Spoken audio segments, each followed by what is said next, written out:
Republican Congresswoman Candace Miller on the Homeland Security Committee. Congresswoman, it's a bit, the system worked. What was the exact quote? The system worked. How is that taken out of context? I don't think it was taken out of context. I do think the Secretary unfortunately made a erroneous comment because the system absolutely did not work, and of course she retracted that today. But she has been the spokesperson for the Obama administration. I think when she said that, you couldn't find any security expert who would agree with her or the administration on that. And that probably prompted the president to finally, 4 days after an act of war against the United States, to come out and make some comments to the American people, which I'm appreciative that he finally did do so. Yeah, and he did. And I mean, listen, again, if the system is a faulty detonator, and a couple of brave passengers leaping over seats to put out a fire, then maybe it did work. I mean, this guy's name, now that we learn more and more, has been on lists. His father even alerted the United States Embassy in Nigeria that he had become radicalized.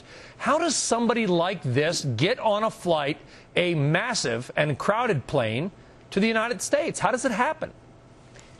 Well, there's a lot of questions to be asked and answered, certainly, and the system did not work. And in this case, this individual had been on the list, what they call the TIDE list, which is consolidation of all of the data lists that all of the various affected federal agencies do access from. That fellow has been on this list since November, since his father did alert the U.S. Embassy in Nigeria about him. And unfortunately, even though the Europeans did let us know in advance before the flight left Amsterdam who was on the flight, we did not take the appropriate action. So that is a failure of the system and something that needs to be rectified. We need to continue to improve all of our procedures.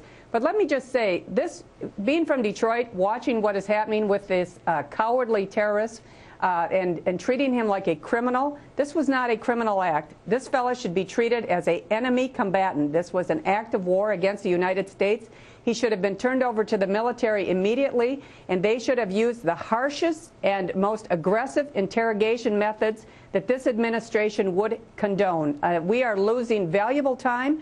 We need to get all the information that we possibly can from this cowardly terrorist as soon as we can. And it is unfortunate that he's being paraded around in criminal civil court in the Detroit area. And as Karl Rove, who we had on the program earlier tonight, Congresswoman said, now he has an attorney. This is a guy who obviously wants to sing. He wants to brag. He wants to talk about the threat that he and his comrades in Yemen, are posing to the United States.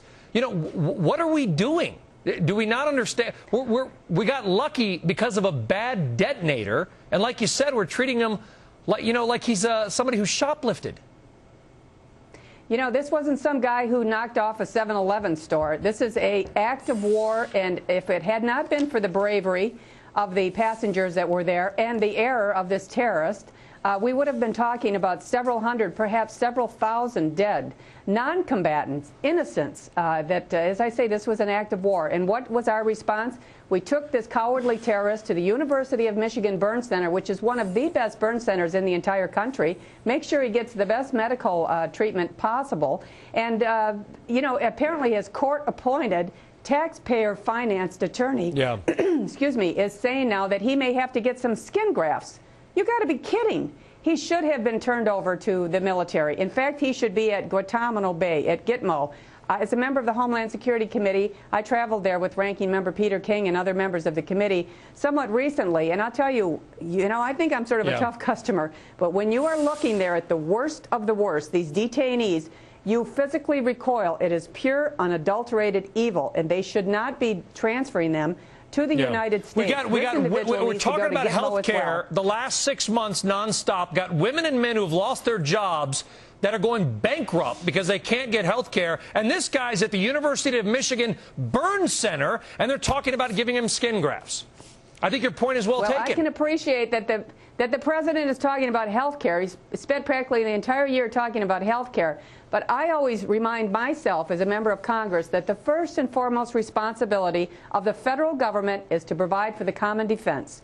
That is actually in the preamble of our Constitution, and we should be focusing more time and attention and resources to keeping our homeland secure. And we need to be realistic about the threat.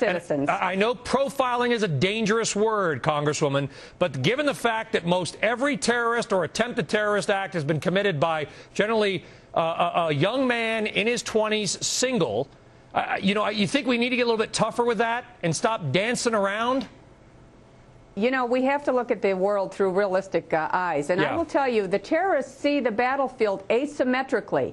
So, for instance, if one of our military members captures an al-Qaeda member in Afghanistan or Yemen or where have you, Iraq, what are they to do? Send them back to the United States, give them a court-appointed attorney, and treat them in, as a criminal act in civil criminal court? Yeah. This is crazy.